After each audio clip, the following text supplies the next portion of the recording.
31 दिसंबर 1929 की ठठरती रात लाहौर में रावी दरिया के मशरक़ी किनारे जवाहिर लाल नेहरू का तिरंगा लहराना उनकी जमात कांग्रेस के पूर्ण स्वराज या मुकम्मल खुद हुक्मरानी के मुतालबे का अलामती ऐलान था। करारदाद के मुताबिक बरतानवी गैर इंसानी हुक्मरानी का खात्मा यकीनी बनाने में अहम अमल तशद्दुद और इश्तियाल अंगेज़ी के बगैर टैक्स की अदायगी रोकना था। टैक्स में एक बड़ा टैक्स नमक पर लिया जाता था, जो रवैये मुक्सिम के मुताबिक मूरिया हुक्मरानों के ज़माने से चला आ रहा था और मुगलिया दौर में भी जारी रहा। लेकिन बरतानवी ईस्ट इंडिया कंपनी ने रोज़मर्रा ज़रूरत की इस चीज़ की पैदावार और तकसीम पर अजारादारी कायम कर ली थी। महिंदर सिंह अपनी किताब द स्टोरी ऑफ सॉलिट में लिखते हैं कि पिछले 5000 साल से हिंदुस्तान के मगरबी साहिल पर रन ऑफ कुछ के साथ नमक पैदा होता रहा। ये वसी दलदल मानसून के दौरान बकिया बर सग़ीर पाक व हिंद से कट जाता है। जब मौसम गर्मा में समंदरी पानी बुखारात बन जाता है तो नमक की एक परत छोड़ देता है, जो मलिंगा कहलाने वाले मजदूर जमा करते हैं। मशरक़ी साहिल पर अड़ीसा के साथ बड़े पैमाने पर नमक हासिल किया जाता है। बंगाल में अड़ीसा नमक की मांग हमेशा से रही है। नमक की पैदावार और फ़रोख्त जब हिंदुस्तानियों के लिए जुर्म ठहरी, मगरबी साहिल पर ईस्ट इंडिया कंपनी की अजारादारी को बरतानवी हुक्काम की नाराज़ी पर सन 1968 में ख़त्म किया गया, मगर सन 1972 में गवर्नर जनरल वार्ड हेस्टिंग नमक की तिजारत को फिर से कंपनी के कंट्रोल में ले आए। सन 1788 के बाद कंपनी ने थोक फरोशों को नीलामी में नमक बेचते हुए टैक्स बढ़ाकर 3.25 रुपये मन कर दिया। यूँ नमक की थोक कीमत 1.25 से बढ़कर तकरीबन 4 रुपये मन हो गई। सन 1804 में अंग्रेज़ों ने रियासत अड़ीसा में नमक पर अजारादारी कायम की और नमक की पैदावार के लिए मलिंगाओं को पेश की रकम दी, जिससे वो मकरूज़ और अमली तौर पर मुआशी ग़ुलाम बन गए। कंपनी ने कस्टम चौकियाँ कायम की, जिनके पास नमक की नकलो हमल पर बहुत ज़्यादा कस्टम ड्यूटी अदा करना पड़ती। सन 1840 की दहाई में सूबा बंगाल की मगरबी सरहदों पर नमक की स्मगलिंग रोकने के लिए बाड़ लगाई गई, जो 1857 के बाद 2500 मील लंबी हो गई। एक कस्टम लाइन सन 1869 में सिंध से लेकर मद्रास तक 2300 मील पर फैली हुई थी। कांटेदार दरख्तों और झाड़ियों की इस नाकाबिले तस्खीर बाड़ के साथ पत्थर की दीवार और गड्ढे भी बने हुए थे। इसकी हिफाजत तकरीबन 12,000 जवान और अफसर करते थे। कंपनी ने हिंदुस्तानी अवाम के आज़ादाना तौर पर नमक की पैदावार या फ़रोख्त करने को जुर्म करार दे दिया, जिसकी सज़ा 6 माह कैद थी। 2 महीनों की मजदूरी से 1 मन नमक आता। आवाम को महंगा भारी टैक्स वाला नमक खरीदना पड़ता, जो अक्सर दरामद किया जाता था। इससे हिंदुस्तानियों की अक्सरियत मुतासर हुई, जो गरीब थे और वो उसे खरीद ना सकते थे। ही कोलपन लिखते हैं कि हिंदुस्तान में 2 रुपये महीना कमाने वाला एक दही मजदूर को 4 रुपये मन नमक पर 2 माह की तनख्वाह खर्च करना पड़ती। सन 1858 तक कंपनी ने अपनी आमदन का 10% नमक अजारादारी से हासिल किया।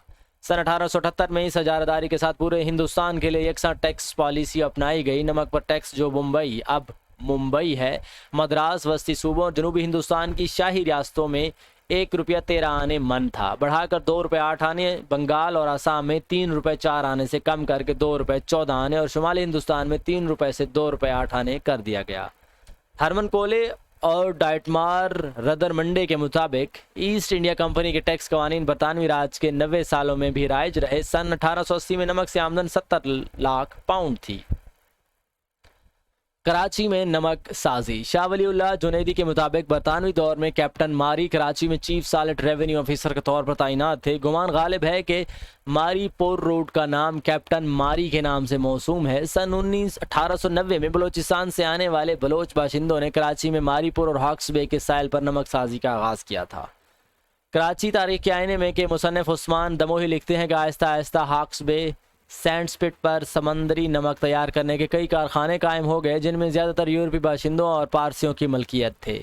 सन 1930 में एक जर्मन नजात यहूदी को कंपनी कायम करने की इजाज़त दी गई। पारसी बिजनेसमैन रुस्तम जी मेहता ने भी कराची साल्ट वर्क्स नाम से मारीपुर के इलाके में कारखाना लगाया। बरतानवी राज में समंदरी नमक माई कुलाची रोड, मौजूदा मौलवी तमीज़ुद्दीन खान रोड पर भी खुश किया जाता था। ये समंदरी नमक बंगाल और वस्ती एशियाई ममालिक में जाता था। सन 1923 में वायसराय लॉर्ड रिकॉर्डिंग के दौर में नमक टैक्स को दुगना करने का बिल मंजूर किया गया। नमक टैक्स के खिलाफ इब्तदाई एहतजाज। गो के नमक टैक्स के खिलाफ एहतजाज 19वीं सदी से ही होता आ रहा था। श्री राम बख्शी बपन चंदर और SR बख्शी के मुताबिक सन 1923 के इजाफे पर हिंदुस्तानी कौम परस्तों की तरफ से भी शदीद रद्द-ए-अमल सामने आया। मोहनदास महात्मा गांधी ने नमक टैक्स पर अपने एक मजमून में ऐसे हिंदुस्तान में जजाम के बढ़ते हुए वाक़यात की वजह करार दिया था। कांग्रेस के सन 1929 की टैक्स ना देने की करारदाद पर अमल दरामद के लिए भी उन्होंने अपने नमक टैक्स की खिलाफ वर्जी को ही चुना था। नमक टैक्स के खिलाफ मीलों तवील मार्च। सन 1930 के अवाइल में गांधी अहमदाबाद के साबरमती आश्रम से अपने पैरोकारों के साथ 5 अप्रैल को तकरीबन 240 मील 385 किलोमीटर का पैदल सफ़र तय करके गुजरात के साहिल पर डांडी पहुंच गए। गोपाल कृष्ण गांधी के मुताबिक जब मोहनदास गांधी ने हिंदुस्तान के मगरबी साहिल के साथ मार्च किया, उनके करीबी साथी सी राम गोपालाचारी, जो बाद में इंडिया के पहले हिंदुस्तानी गवर्नर जनरल बने, ने मशरकी साहिल पर वेदरन सालट मार्च का एहतमाम किया। साहेली गांव वेदरानियम में गैर कानूनी नमक बनाने पर उन्हें गिरफ्तार कर लिया गया। सैयद आरिफ शाह गिलानी अपनी किताब उरूसी अल बलाद में लिखते हैं कि कराची के शहरियों ने भी सिविल नाफरमानी करते हुए मौजूदा क्वींस रोड पर हज़ारों मन नमक बनाया था। 6 अप्रैल की सुबह गांधी और उनके पैरोकारों ने मुट्ठी भर नमक भरी मट्टी उठाकर तकनीकी तौर पर नमक पैदा किया और कानून की खिलाफ वर्जी की। डांडी में इस दिन कोई गिरफ्तारी नहीं हुई। ख़वातीन मैदान अमल में मालो यका कारलीगर की तहकीक है कि गांधी के साथ मौजूदा ज़्यादातर मर्दों के हजूम ने भरपूर खुशी का इजहार किया। ख़वातीन को 3 हफ्ते तवील इस मार्च से बाहर रखा गया था। गांधी ने ख़वातीन की शिरकत के बारे में कहा था कि जिस तरह हिंदुओं के लिए जंग में जाते वक्त अपने सामने गाय रखना बुज़दिली होगी, इसी तरह ख़वातीन को मार्च में अपने साथ रखना बुज़दिली समझा जाएगा। गांधी ने महसूस किया कि अगरचे ख़वातीन सिविल नाफरमानी की तहरीक में शामिल होने की बहुत ख्वाहिशमंद है, लेकिन वो शराब की दुकानों के मुहासरे और ख़र्चा चलाने के लिए मौजू है। 10 अप्रैल 1930 को यंग इंडिया में शाया होने वाली to the women of India के अनवान से तहरीर में उन्होंने लिखा कि मुझे लगता है कि अब मुझे वो काम मिल गया है। हिंदुस्तान की ख़वातीन को इन दोनों कामों में महारत हासिल करने दें। वो कौमी आज़ादी में मर्दों से ज़्यादा हिस्सा डालेंगी, उन्हें ताकत और ख़ुद एतमादी हासिल होगी जो उनके लिए अजनबी रही है, लेकिन चंद एक को बाज नहीं आना चाहिए था। सरोजनी नायडू कार से आई थी और मिट्ठू बीन के साथ पहली मुट्ठी भरे जाने के वक्त वहाँ मौजूद थी। कारलीगर के मुताबिक कमला देवी चट्टोपाध्याय ने हिंदुस्तानी ख़वातीन की आज़ादी के लिए जंग में लिखा है कि नमक सत्याग्रह सच के लिए और बुराई के खिलाफ गैर मुतशद्दिद एहतजाज न सिर्फ मुनफरिद बल्कि इंसानी तारीख़ में इनकलाब की एक नाकाबिल यकीन शक्ल है। ये गोया ख़वातीन ही के लिए था, चूँकि ख़वातीन कुदरती तौर पर खाना पकाने के कामों की निगरानी करती हैं। नमक उनके लिए सबसे ज़्यादा करीब और नागुज़ीर जुज़्व था। चट्टोपाध्याय ने लिखा कि एक खुरदरे बूट ने मुझे एक तरफ धकेल दिया और मैं बाजू के बल चलते हुए खंभे पर आन गिरी। उन्होंने एहतजाज ख़त्म करने या तिबी इमदाद लेने से इनकार कर दिया। जल्द ही पुलिस की कोशिशों के बावजूद हजूम बढ़ता गया और कई ख़वातीन रहनुमा और घरेलू ख़वातीन बर्तन उठाए इस तहरीक में शामिल हो गई।